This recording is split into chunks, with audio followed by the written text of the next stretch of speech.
Fala aí, meu povo! Boa cestinha pra vocês, hein? Boa cestinha, bom final de semana. Vocês façam a favor de aproveitar a vida de vocês nesse final de semana. E aí, segunda-feira, vocês arquem com as consequências disso. Ó, um recado antes de começar a responder as perguntas de vocês. Investir no microfone. Espero que o áudio esteja bom. Foi caro. Então, vocês façam a favor de deixar like, de se inscrever aqui, porque eu tenho que pagar esse microfone agora e eu pago via likes. Pago via views de vocês. Vou responder as perguntas que vocês mandaram, hein? Bora lá. Primeira pergunta, e é uma pergunta que estão fazendo muito aqui, então eu já vou começar com ela, que é da Vitória CR19. Você concorda com a comparação do Cristiano Ronaldo com as seleções da Argentina e de Portugal? Cristiano Ronaldo deu uma entrevista dizendo que é normal que a seleção da Argentina, que o Brasil, ganhe a Copa do Mundo, Portugal não é, então tem um peso maior se Portugal vencer a Copa do Mundo, né? A resposta dele foi mais ou menos por aí, e eu vou me estender aqui também um pouco mais na entrevista do Cristiano. Claro que, assim, quando uma seleção nunca ganhou, ela ganha, existe ali um feito. Evidentemente, existe ali alguma coisa que é feita de diferente, o que não quer dizer que para seleções que já ganharam a Copa do Mundo, que é fácil ganhar. A Argentina ganhou a Copa do Mundo em 86, Cristiano Ronaldo tinha um ano de vida, e depois voltou a ganhar em 2022. Então, assim, passam 30 anos, quase 40 anos, sem que uma seleção ganhe a Copa do Mundo. Então, é de novo um feito que aquela seleção ganhe a Copa do Mundo.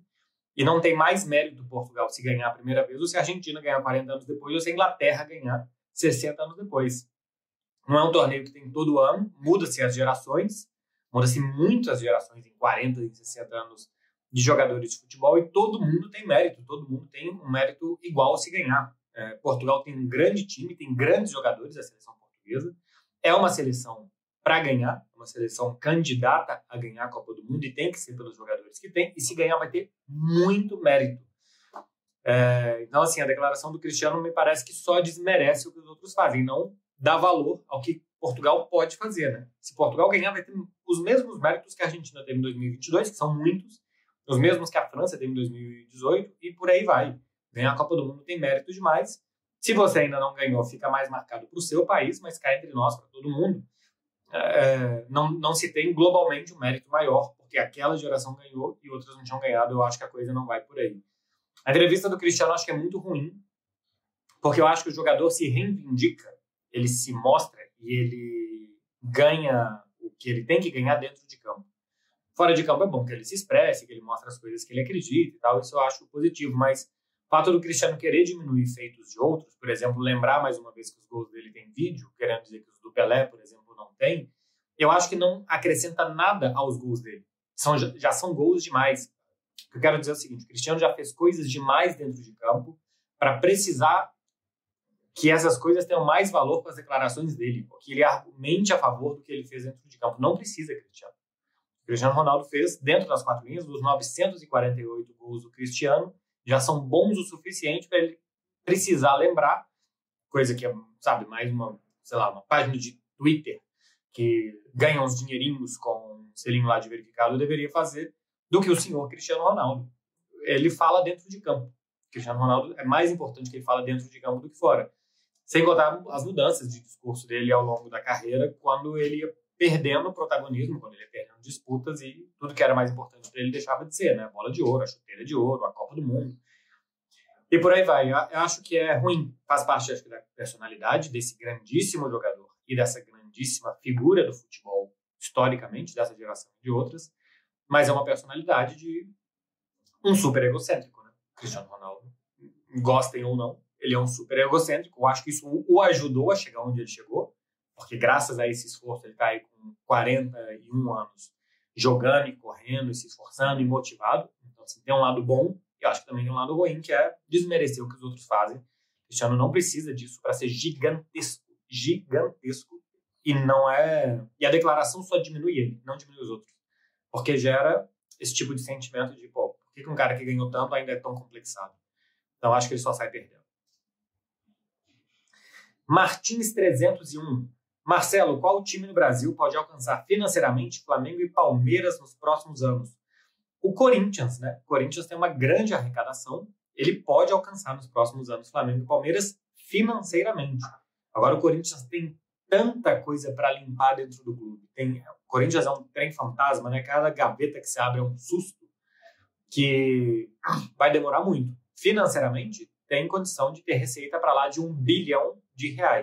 E aí você enxugar o máximo que você puder os custos, foi o que o Flamengo fez, enxuga os custos o máximo que puder por anos, anos e anos e anos, sem ganhar nada, sem brigar por nada, torcendo para não cair, comemorando cada pontinho no Campeonato Brasileiro, e lá na frente, daqui a uns 10 anos, vai colher os frutos disso. O São Paulo tem esse potencial também, o Corinthians, eu acho que são os dois, porque os clubes de São Paulo têm mais grana que os clubes do Rio de Janeiro, que é onde se tem mais dinheiro no futebol brasileiro, tirando quem tem dono, né? O Botafogo tem um doido excêntrico, o Cruzeiro tem um torcedor apaixonado, o Atlético um grupo de torcedor apaixonado, o Bahia tem um grupo dos Emirados Árabes, esses têm dinheiro porque alguém vai lá e assina um cheque.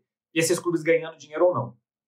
Quem faz dinheiro, quem tem torcida, mídia, patrocínio para fazer dinheiro, são principalmente os clubes de São Paulo, Corinthians, eu acho que tem mais condições disso do que o Fluminense e Vasco, não que eu queira, tá? Simplesmente porque é assim. E aí eu acho que esses clubes financeiramente podem chegar em Palmeiras e Flamengo, mas precisam se organizar muito. Não estão nem no caminho, tá? Não é nem que eles já estão nesse processo. Eles ainda precisam começar esse processo de se organizar para bater de frente financeiramente com Palmeiras e Flamengo e depois bater de frente dentro de campo também. Soares 7 Maurício. Qual a vantagem de ter um atacante concentrador de gols como Haaland, sem aumentar os gols? Tem isso, né? Eu já falei isso aqui várias vezes, que desde que o Haaland chegou no Manchester City, o Manchester City não faz mais gols. O Haaland faz os gols que antes era dividido entre os outros jogadores do time. Chegou o Capão. Obrigado. Que era dividido entre... Eu tô quase... Os gols do Manchester City eram divididos entre os outros jogadores do time. Com a chegada do Haaland, ele faz os gols. A vantagem é que você tem um cara confiável. Você tem um cara confiável que ele vai fazer os gols e não que você vai depender da fase desse, daquele outro e de muitos contextos para que muitos jogadores façam gols, e sim um cara que vai estar sempre marcando. E o que ainda não deveria impedir de que se o Haaland não estiver bem, tal, outro jogador marque. Então, a vantagem é garantia. Você tem um cara que te garante gols, porque os outros não garantem tanto assim. Você tem um cara que te garante gols, é um seguro de vida. Então, essa é a vantagem de ter um concentrador de gols. Guilherme Gomes G. Não querer jogar de outra forma, linha alta, torna Flick um técnico ruim ou talvez sem repertório? Não. Não é ruim, né? Pô, o cara que ganhou com o Bayern, que ganhou com o Barcelona na temporada passada, jogando como jogando, é ruim. Então quem é que é bom, Guilherme? Se o Flick é ruim. E ele tem repertório. Assim, o repertório defensivo dele é acreditar nisso. Ele pode fazer outra coisa. Ele acredita que essa é a melhor forma de ganhar. Que essa é a melhor forma de defender. Que essa é a melhor forma de recuperar a bola no campo de ataque. De aí atacar melhor o adversário. E dentro disso ainda tem repertório, né? Se os atacantes marcam zagueiros, se os laterais marcam laterais. Como é que isso é feito também faz parte do repertório do técnico. Não é que ele não sabe se defender de outra forma. Ele não quer se defender de outra forma. Aqui pode falar que é teimosia, que é convicção e por aí vai. Mas achar um técnico que 3 meses atrás estava fazendo 3 gols por jogo, ganhando de todo mundo como estava ganhando, divertindo o futebol como estava divertindo, falar que é ruim, pelo amor de Deus, sabe?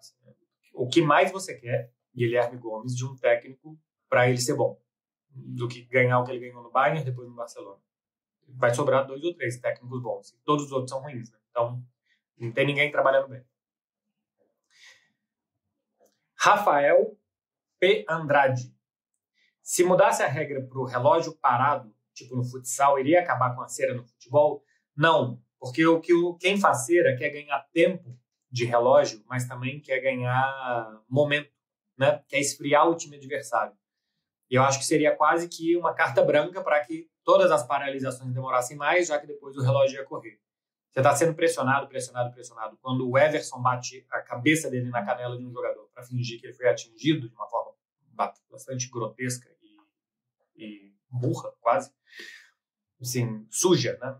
É uma coisa suja. O Everson não é o único que faz essa cera horrorosa que os goleiros fazem no Campeonato Brasileiro, mas eu acho que ele foi o único que deu a cabeçada num jogador para fingir que foi atingido, né?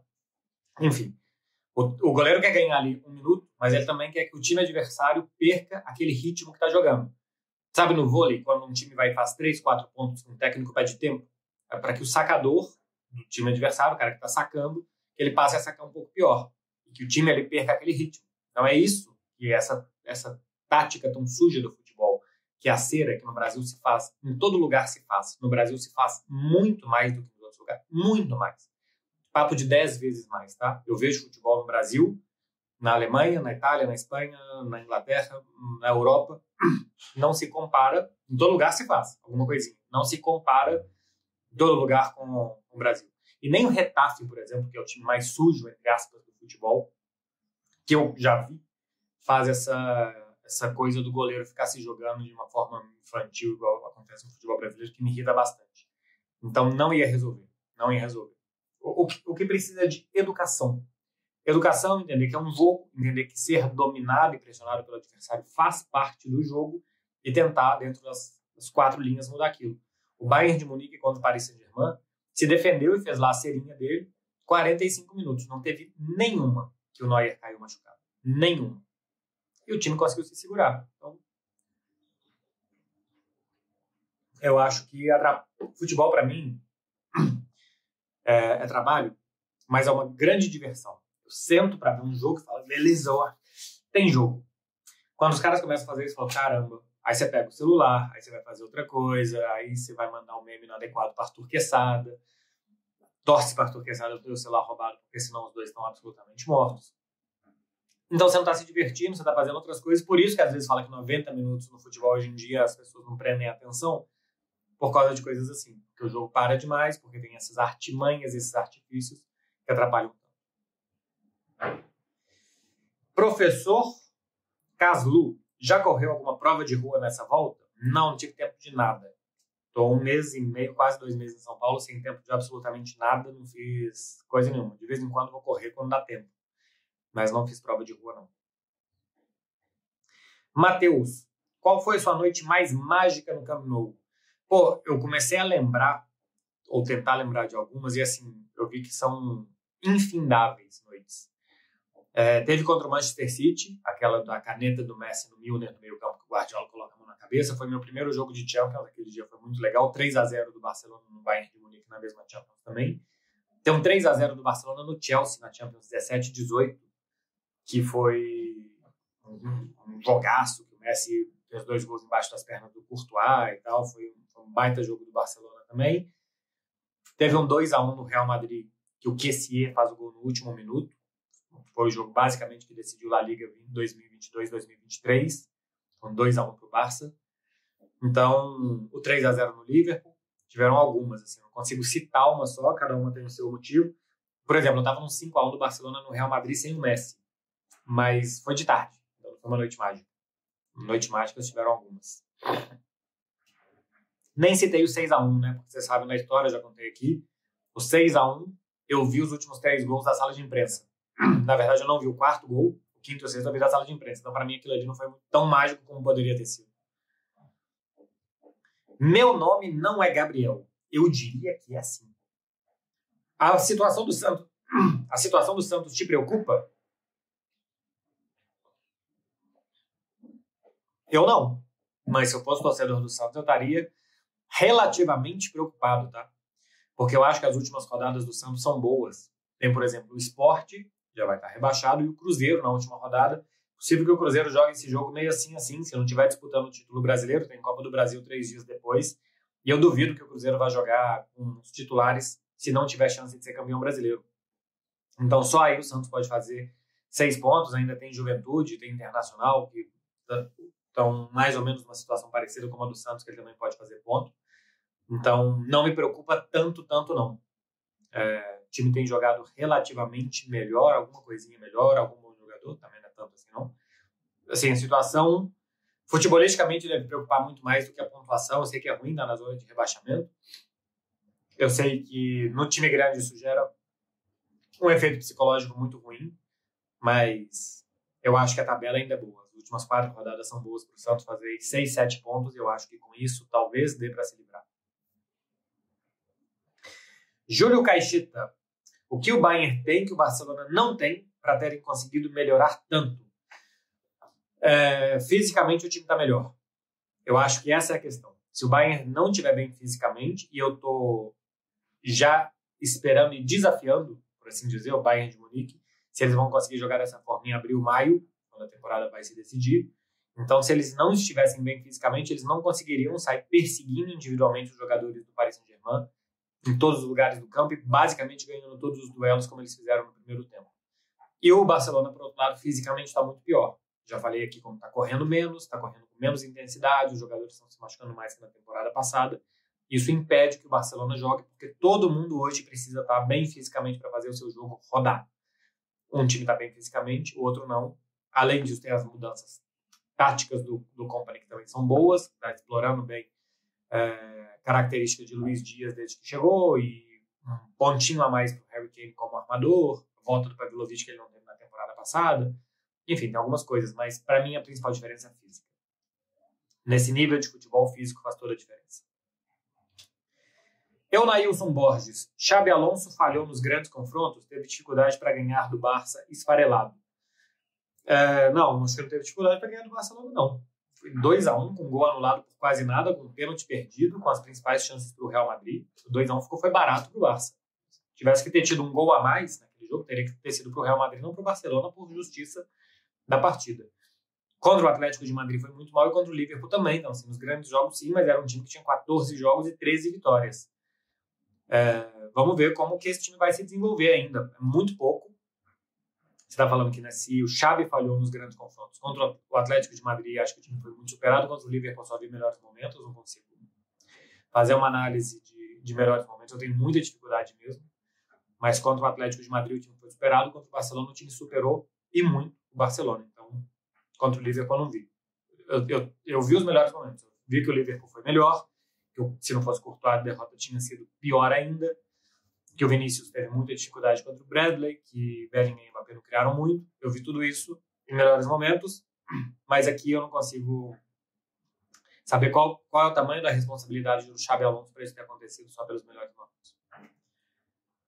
Nego PA 89. Acha o Schlotterbeck do Dortmund uma boa alternativa após a saída do Inigo do Barcelona? Acho sim. E o contrato dele, se eu não estou enganado, acaba nessa temporada, né? Então, além de tudo, poderia ser um jogador de custo zero. O Schlotterbeck faz hora extra no Dortmund. Um ótimo zagueiro, muito boa saída de bola, boa bola longa. Canhoto, né? Também é uma vantagem boa para um zagueiro. Eu acho que é, sim, uma boa alternativa. Cliquei errado. De Marcelo 11. Pode explicar qual a vantagem do tipo de pressão do Barça? Lateral no lateral e etc. Normalmente, o que você está falando que dá certo, né? O Barcelona marca com os dois pontas, Rafinha e Lamine, por exemplo, os dois zagueiros do adversário, o Lewandowski e o Firmino ou Dani Olmo, ou o Ferran agora, e o Firmino, por dentro, marcando os volantes do time adversário na saída de bola. Os laterais do Barcelona pegam os laterais do adversário. Quando o time do adversário tem 3 atacantes, seriam Pau Cubarsí em um, Ronald Araújo no outro, e o Frenkie de Jong em outro, e o Pedri no camisa 10 dos caras. Essa é a marcação individual que o Barcelona faz. Na saída de bola, qual que é a vantagem? Que os seus pontas não precisem perseguir os laterais até lá atrás, porque quando os laterais avançam, os seus laterais voltam. Quando os seus laterais voltam, eles se juntam aos 4 zagueiros. O Frenkie de Jong sai do meio dos atacantes adversários. Aí os seus pontas vão ajudar a marcar por dentro os volantes adversários, os atacantes vão ficando zagueiros. Essa marcação vai trocando. A vantagem disso é que os jogadores do Barcelona percorram menos distância, ou para proteger que alguns jogadores do Barcelona, por exemplo, Lewandowski e Dani Olmo, são por dentro, e Lamine Yamal, que eles percorram menos distância na saída de bola do adversário. Que você não precise desgastar tanto os seus atacantes para marcar a saída de bola do adversário. Cada time vê quais são as características dos seus jogadores, o Bayern de Munique, o Paris Saint-Germain, o Real Madrid, cada um vê quais são seus jogadores, qual que é a capacidade defensiva que seus atacantes têm e a capacidade física que os caras têm. E a partir daí você tenta montar esses encaixes para proteger os seus jogadores. O Bayern de Munique, por exemplo, tem o Olise, que não é um super marcador. Então o Olise acompanhava o Nuno Mendes até certo momento do campo, e depois dali o Nuno Mendes virava a responsabilidade do Pamecano, porque bem aberto do lado da Kvaratskhelia, que era do Laimer, e quem vinha por dentro era o Nuno Mendes. Então o Pamecano é quem encaixava com ele.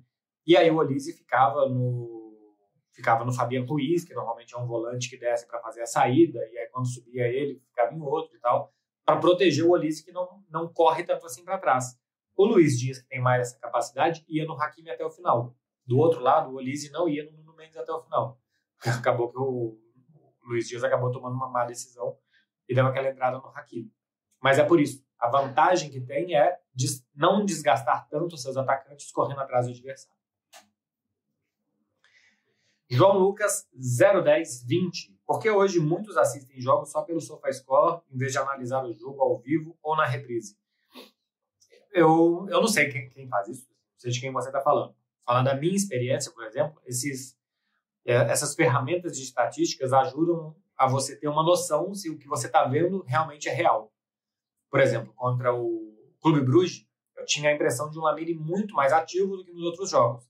Aí eu fui ver, contra o Clube Bruges, ele tocou na bola 98 vezes. Contra o Elche, no final de semana, tinha sido 41. Dá para ver muito claramente. Pô, realmente, olha como ele foi o dobro de vezes procurado. Contra o Real Madrid, eu tinha a impressão que o Lamine quase não tinha tocado na bola no primeiro tempo. Aí eu vou ver, no primeiro tempo ele toca 28 vezes na bola, o Rashford 40 vezes na bola. Então, às vezes a estatística serve para você corroborar o que você está vendo e quantificar o que você está vendo. O mais importante é ver um jogo. Não tem nenhuma dúvida. Isso é mais importante do que a estatística. Mas a estatística te ajuda a conseguir somar um mais um para virar dois daquilo que você está vendo. O problema é, se você quer ver só a estatística e não quer ver o campo. Aí realmente é um problema. Não sei quem está fazendo isso, se alguém está fazendo isso. Não sei de quem você está falando exatamente. Mas ver só as estatísticas do futebol é um problema. Essa semana o Phil Foden superou o número de gols do Ronaldinho na Champions. Parabéns, Phil Foden. Né? E ponto final. Então as estatísticas não dizem tudo. Dizem muita coisa, mas não tudo. Bruno 9M. O futebol vai virar apenas física e técnica? Adeus habilidade? Habilidade é técnica, né? Assim, e Lamine Yamal tá aí. Então, e habilidade? Vinícius Júnior foi o melhor do mundo, foi the best na temporada passada e todo mundo concorda que deveria ter sido bola de ouro. Habilidade. Harry Kane, que sai da área, arma, dá passe e tal. Isso também é uma habilidade. O Brasil está até hoje esperando pelo Neymar. Por quê? Porque tem habilidade. Quem mais? Vai ter um tanto mais assim que a gente vai falar. O Estevão no Chelsea está jogando 90 minutos, recebendo quase todas as bolas do time, como foi agora no meio de semana. Habilidade. Todo mundo quer jogadores habilidosos.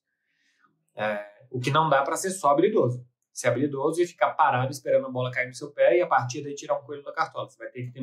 Hoje em dia, tudo é feito no futebol para ganhar meio segundo, para ganhar 1 metro, para ali a habilidade aparecer. Ou a partir da habilidade você vai destravar uma defesa e você vai ganhar meio segundo e vai ganhar 1 metro. O que não dá para esperar é anos 90, né? O jogador recebe a bola, faz igual de mundo, que abaixa, rebola, faz o que quiser e depois continua jogando. Isso acabou, ainda bem. Porque se você pegar para ver um jogo dos anos 90 hoje, é muito difícil de suportar com a visão de 2025, porque realmente era muito lento. Mas adeus habilidade não. O que todo mundo quer, que todo mundo valoriza, os melhores jogadores do mundo são os habilidosos. É exatamente o contrário do que você está falando. Quem tem um jogador habilidoso tem um diferencial muito grande em relação aos outros que não têm e que tem sua parte física, técnica, tática, por assim dizer. A habilidade faz total diferença. Vitor Mendes 396. Sem o Neymar, o Santos estaria melhor no campeonato? Não.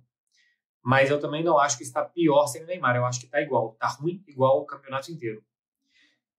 Se for pegar números, se bobear agora, as últimas rodadas foram muito ruins do Santos, né? Bastante tempo que não ganha.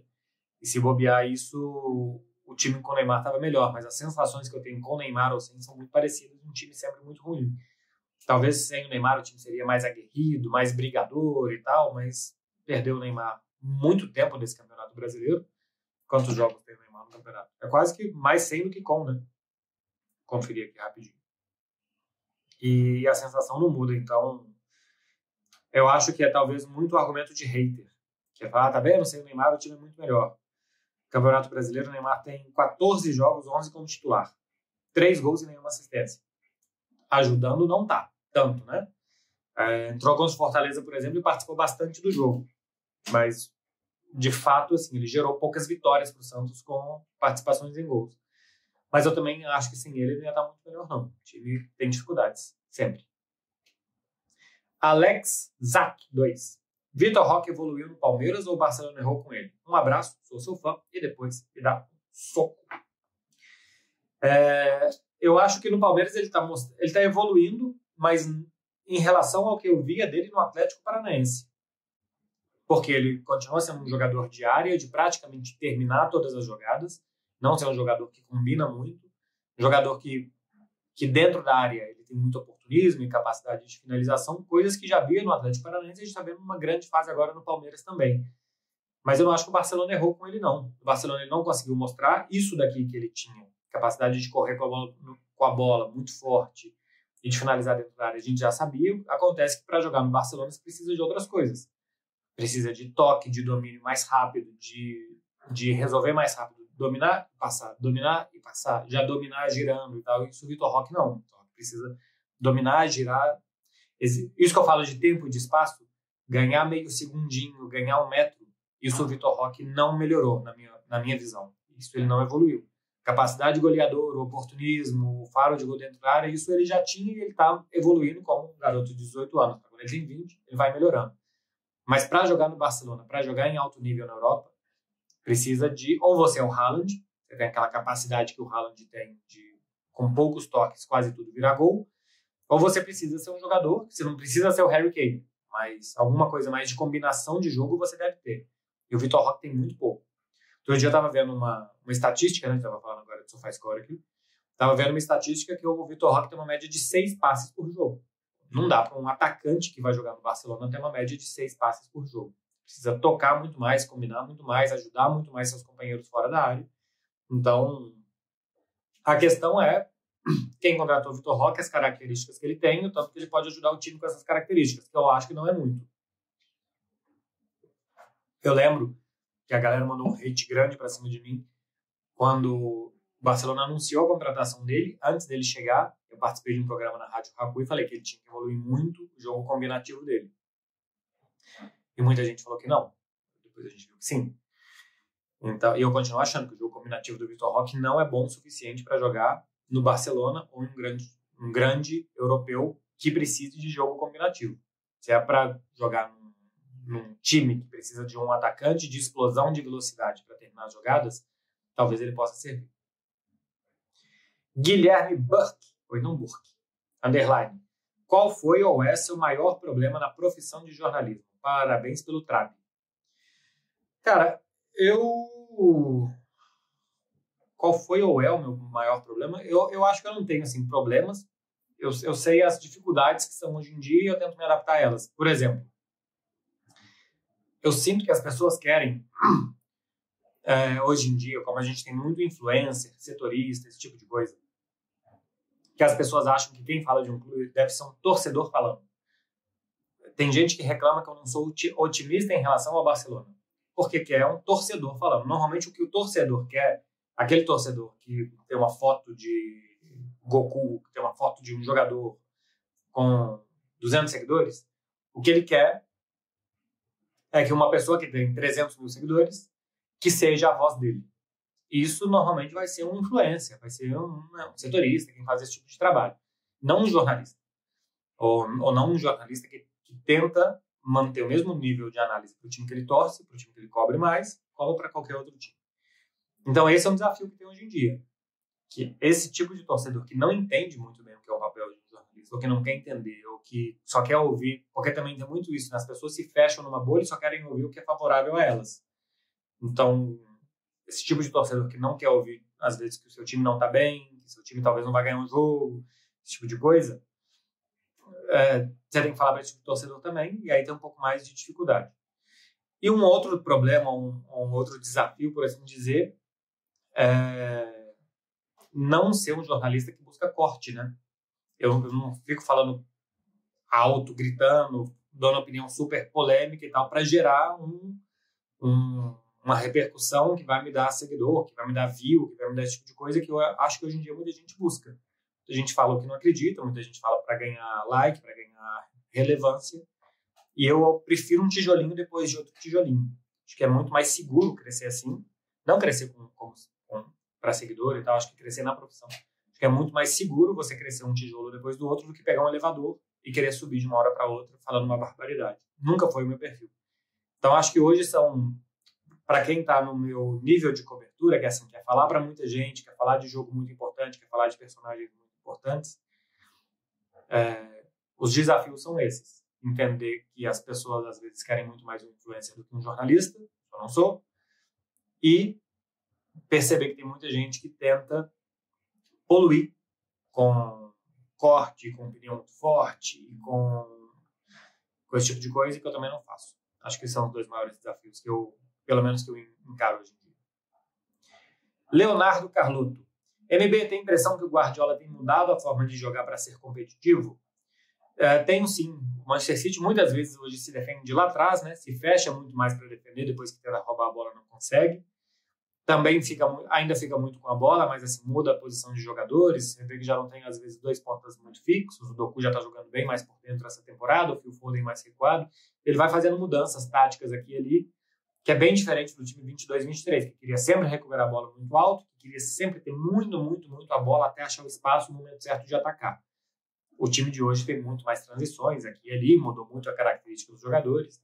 Eu acho que ele percebeu, depois da queda do time da temporada passada e não poder contar com o Rodri quase há 1 ano e meio, que ele precisa fazer alguma coisa de diferente. Eu acho que ainda é menos confiável esse time do que o time era até a lesão do Rodri, porque aquele time quase não tomava gol, perdia pouco a bola, tinha muita paciência para atacar. Hoje, como tem menos paciência, erra um pouco mais, mas competitivo, de novo, parece que vai ser. Leandro Versiani. MB, sua rotina de trabalho está mais pesada agora sendo comentarista? Tá bastante pesada, inclusive. Vários dias que eu estou trabalhando em programa de manhã, em jogo de noite, em pós-jogo de noite, em programa de manhã de novo. Então, está sendo uma rotina muito mais pesada e sem contar que eu preciso acompanhar muito mais coisa, né? Preciso acompanhar o futebol brasileiro, o futebol sul-americano e continuar acompanhando o futebol europeu. Então, quantidade de jogos que tem que ver, de carga de trabalho, de estar na TV quase todos os dias, às vezes 2 vezes ao dia, aumenta muito mesmo a carga de trabalho. Tanto que em São Paulo eu não tive tempo de fazer nada. Porque ou eu estou trabalhando sem parar, ou eu estou exausto no outro dia de ter trabalhado sem parar. Então a rotina aqui é bem mais pesada mesmo do que como correspondente. Mick Marques. Lamine Yamal funcionaria de falso 9? Acredito que não. Assim, até acho que poderia funcionar de falso 9, mas eu acho que perderia a principal qualidade dele, que é o drible. Porque o falso 9 que ele faz é sair da posição de atacante, recua para o meio campo para receber a bola, gerar dúvida no zagueiro. Vou atrás desse cara, não vou. Se o zagueiro vem atrás, você vai abrir espaço para um outro cara atacar esse espaço que o zagueiro deixou. E se o zagueiro não vem atrás, você tinha 3 contra 3 no meio campo do adversário, por exemplo, você passa a ter 4 contra 3 ali. Você passa a ter uma superioridade numérica. Só que aí o que o Lamine faz de melhor é receber a bola e driblar. Ele recebendo como falso 9, de costas para o gol, de lado, numa posição central, ele não vai driblar tanto. É muito melhor uma posição para quem tem uma arrancada, primeiro essa leitura de sair e de combinar para jogar, coisa que o Lamine acho que tem menos, ele quer mais tocar na bola, girar, encarar o marcador, e que tem uma arrancada, uma explosão, que o Lamine está melhorando, mas que eu ainda acho que não tem. Então, acho que existe um momento da carreira, quando ele tiver entre 24, 25 anos e quase 30, que eu acho que ele vai ter isso melhor. E vai começar a perder tanto aquela arrancada e mudança de ritmo, de direção do 1 contra 1. Aí eu acho que é um bom momento para virar um falso 9. Agora, acho que é o melhor mesmo que ele receba na ponta, ou que ele receba, como foi contra o Clube Bruges, né, um pouco menos na ponta, um pouco mais centralizado, para tentar drible, jogada individual e entrar na defesa do adversário assim. É a melhor forma, acho que, de aproveitar o Lamine. Amanda Luiza Holanda. Qual foi sua maior inspiração para ser jornalista esportivo? Você inspira. E depois manda coração. A minha maior inspiração era ver outros jornalistas. Então, eu lembro de acompanhar a Rádio Itatiaia desde criança, indo pro Mineirão com meu pai, de ver os caras falando e tal, e que eu queria muito participar das conversas ali com meu pai, com os adultos, vendo os caras falando no rádio. E depois de assistir programas de televisão, né? Assistia Alterosa Esporte, Globo Esporte, depois Linha de Passe na ESPN, época com Juca Kfouri, Trajano, com a Soninha ainda, Milton Leite, Tostão. tinha PVC, então assim, é a linha de passe dos anos 2000. É bem bem antes daquela formação do linha de passe que tinha Calazans e Márcio Guedes no Rio e tal. Isso já foi, sei lá, uns 3 anos depois. Aí eu já tinha 2003, 2004, já tinha certeza do que eu queria fazer. Mas lá para 2000, quando eu tinha 13, 14 anos, linha de passe foi o que me fez pensar, pô, eu quero ser igual a esses caras, quero fazer o que esses caras fazem. E aí era Milton Leite apresentando, tinha Soninha, tinha Tostão, Juca, Trajano, acho que já tinha um PVC também, de Cavanhaque e tal. Foi o que me inspirou a ser jornalista. Anne Maria 22. Sentiu alguma mudança / diferença do público sendo comentarista e não repórter? Senti, mas eu senti porque sai da bolha de falar para torcedor do Barcelona, né, que me acompanhava mais e tal, por mais que eu já fizesse muito conteúdo de grandes jogos de futebol brasileiro, de o Café com Beckler, que eu já nem consigo mais fazer por conta de volume de coisas, de acompanhar os jogos de futebol europeu do final de semana. Mas hoje, por exemplo, sei lá, vou participar de uma transmissão de alguma coisa do Flamengo, do Palmeiras, tem muita gente ali que ainda não foi impactada com eu comentando. Essa semana eu comentei jogo do Chelsea, torcida do Chelsea, torcida um pouco especial, também não está acostumado, que não gosta do que você fala e tal, porque não pode criticar muito o Chelsea. Então, gera isso, assim, de um público que não está acostumado, um público que não é um seguidor seu, que vai passar a te acompanhar, né? Uma coisa é eu falar para minha bolha, e outra coisa é eu falar para todo mundo. Então, gera uma estranheza, às vezes, do público. Dinho Nandes. O Barça errou em não trazer o Jonathan Tah, vendo a saída do Inigo e as lesões do Christensen. Eu acho que errou pelo nível do Jonathan Tah. Acho. E outra coisa, por precisar de dinheiro. Acho que deveria ter vendido o Ronald Araújo ou o Christensen, trazendo um zagueiro custo zero por uma questão econômica. Fora o nível do Jonathan Tah. Então, acho que foi sim um erro do Barcelona, que talvez pelo final de temporada ter sido bom, quis manter o equilíbrio do elenco, do time, do grupo, das lideranças, né? O Ronald Araújo é uma liderança, tal, quis manter. O Christensen praticamente não jogou a temporada passada, isso talvez tenha gerado uma desconfiança do mercado em relação a ele, mas eu acho que foi um erro, sim, não trazer o Jonathan Tah de graça. O mestre Stifler. Ganhar 5 Champions e fazer 5 gols nas finais ou 91 gols no ano? Qual feito mais marcante? O 91 gols no ano aconteceu, né? Os 5 gols em finais em 5 Champions, não. O Messi fez 91 gols no ano. Se você está querendo dizer que o Cristiano ganhou 5 Champions e fez gols nas 5 finais, você está errado, Messi Stifler. Porque o Cristiano não fez gol na final de 15 e 16, foi 1-1 com o gol do Sérgio Ramos e ele bateu o último pênalti. O Cristiano não fez gol na final de 17 e 18, inclusive jogou bastante mal com 2 gols do Bale e 1 gol do Benzema. E o Cristiano jogou a final de 2008 e 2009 que ele não marcou. Então, assim, teve 3 finais que ele não marcou. Teve a final de 13 e 14 que ele fez o gol do 4-1. Já estava 3-1, acréscimos do segundo tempo da prorrogação. Que fez. Mas... Então, você colocou uma afirmação verdadeira e outra falsa. Acho que você está errado, mestre Steve. Uma pena, porque talvez você tenha querido me pegar aqui e você não conseguiu. Fica aí um abraço para você. Gabi Fontinelli. Saudades do João Garcia. Alguma previsão de quando ele volta? Depois da data FIFA. A tendência é que ele volte pós-data FIFA. Eram 4 ou 6 semanas de recuperação. Acho que a gente já passou as 4 semanas, faltam 2. Então a tendência é ele voltar pós-paralisação para a data FIFA, que aliás teve convocação nessa sexta. Lamine Yamal está convocado. A Espanha joga contra a Geórgia, se não estou enganado, acho que é Geórgia, e depois contra a Turquia. Já pode chegar classificado contra a Turquia. O normal deve ser se chegar classificado contra a Turquia, que Lamine não jogue, né? Porque alguém deu um descanso para esse menino em algum momento. Adalberto Sobrinho, você coloca ketchup na pizza? No Brasil, sim. Outra coisa é a pizza na Itália. Aqui em São Paulo até tem alguma pizzaria que tem mais ou menos o mesmo estilo. Mas essas pizzas que tem no Brasil, que eu adoro, que eu acho melhor do que as pizzas italianas, inclusive, que você parte em 8 fatias, em 6 fatias, você coloca catupiry, não sei o que e tal, isso não tem nada a ver com a Itália, meu povo. Isso nem pizza deveria chamar, porque não tem nada a ver com a pizza da Itália. Eu acho melhor, mas não é o mesmo conceito de pizza que tem lá.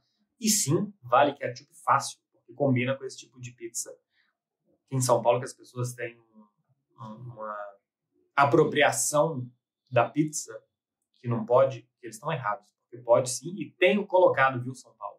Tenho colocado ketchup na pizza sim. Pode vir me prender se quiser, porque o que a gente tem aqui não tem nada a ver com a pizza da Itália. Em alguns lugares sim, as que eu tenho comido, por enquanto não. Pedro Vitoretti. Te trombei no Ibira terça de manhã, mas fiquei com vergonha de pedir uma foto porque você estava correndo e não queria atrapalhar. Me manda um abraço. Um abraço e pode me parar. Eu prefiro, até quando para, do que às vezes tem gente que só fica olhando. Aí eu fico pensando, será que meu zíper está aberto? Quando eu estou correndo, não, né? Mas às vezes eu fico pensando que tem alguma coisa de errado comigo. Então, quando for assim, é melhor parar. Para, vem, conversa, faz o que quiser. Me avisa se meu zíper estiver aberto também. Pode ser que aconteça. Mas não tem nenhum problema. Eu inclusive, gosto, acho legal. Pode, assim, se eu estiver correndo, vai ser mais difícil me parar. Mas se quiser dar um oi e tal, fica tranquilo. O Costa. Por que você é sempre tão pessimista? Sempre fala que o Barça vai perder. Tá vendo? Esse tipo de coisa aqui que eu falei anteriormente. Primeiro que isso aqui não é verdade. Na temporada passada o time estava bem, eu falava que o time era favorito às coisas. Ou, por exemplo, quando chegava contra a Inter, que eu achava que era muito equilibrado, até falava que eu achava que o Barcelona passaria, que era muito equilibrado. Outra coisa é quando o time não está bem e de achar que o time pode tropeçar aqui e ali. Isso não é ser pessimista. Se a gente for pegar, se alguém tiver tempo aí e quiser pegar palpites que eu dei em relação ao Barcelona para cá e para lá, eu devo ter acertado mais do que errado. Simplesmente alguém que acompanha o time e que mais ou menos imagina o que pode acontecer ali.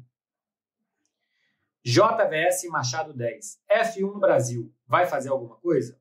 Comprar sorvete. Com doce de leite. Batata palha. Um pouquinho de mussarela embaixo. Mussarela no sorvete. Batata palha. É correr pro abraço. Meu povo, 42 minutos, hein? Para vocês sextarem hoje, para vocês aproveitarem o final de semana de vocês. Faça favor, se você chegou até aqui, de me ajudar dando um like e de se inscrever no canal para não perder os próximos conteúdos.